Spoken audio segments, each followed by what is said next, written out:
Every April Fool's Day, my boyfriend joined his childhood friend in the same cruel prank, pretending to propose to me. Last year, I slipped the ring onto my finger, my heart full of hope. Suddenly, the mechanism snapped tight. Pain shot through my hand and I cried out. He apologized afterward and promised that this year the proposal would be real. As such, I arrived carefully dressed, believing him. Instead, I was met with a face full of cake. He reached out gently, wiping the cream from my face as if it were nothing more than a harmless joke. However, this time, I took a step back. After 6 disappointments, I chose to walk away. So why was it that, in the end, he was the one consumed by regret?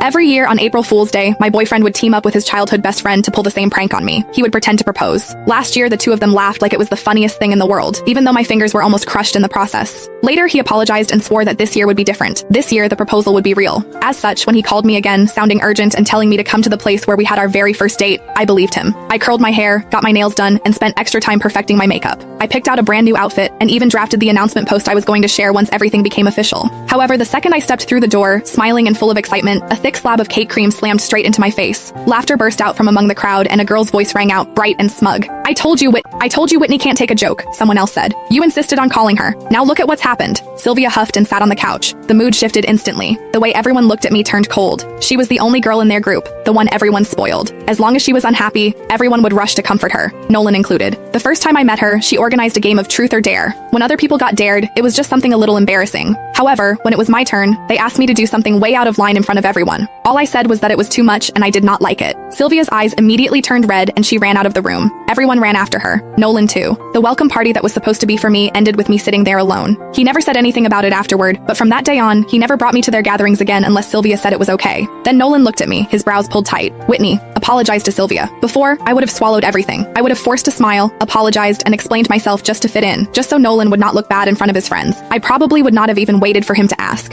However, when even breaking up meant less to him than a single moment of Sylvia being upset, I finally understood. From the very beginning, this relationship never mattered as much to him as what he had with her. I bent down and picked up the bag and coat I had bought in order to meet his parents. As they stared, cold and judging, I said, Nolan, we're done. I mean it this time. My heels felt unsteady as I turned and walked out. As the door closed behind me, I could still hear Sylvia's light, teasing laughter drifting out from inside. Are you seriously not going after her, you hopeless romantic? Nolan let out an icy laugh. She's just throwing a tantrum. If I actually go after her, what about you? He shrugged like it was obvious. Besides, she has no one to rely on except me. She's way easier to deal with than you. My heart felt like it had been split open. His words cut through me like a knife, slicing into wounds that had never fully healed. 6 years ago, right there, Nolan had confessed to me. He told me I was the one he wanted for the rest of his life. Truth be told, it had not been easy for him to win me over. When I was 15, my parents both remarried and started new families of their own. I became the extra piece no one wanted to talk about. I resisted relationships, and I resisted the idea of building a family. I turned him down 5 times. The last time, I was living alone when a stranger started following me.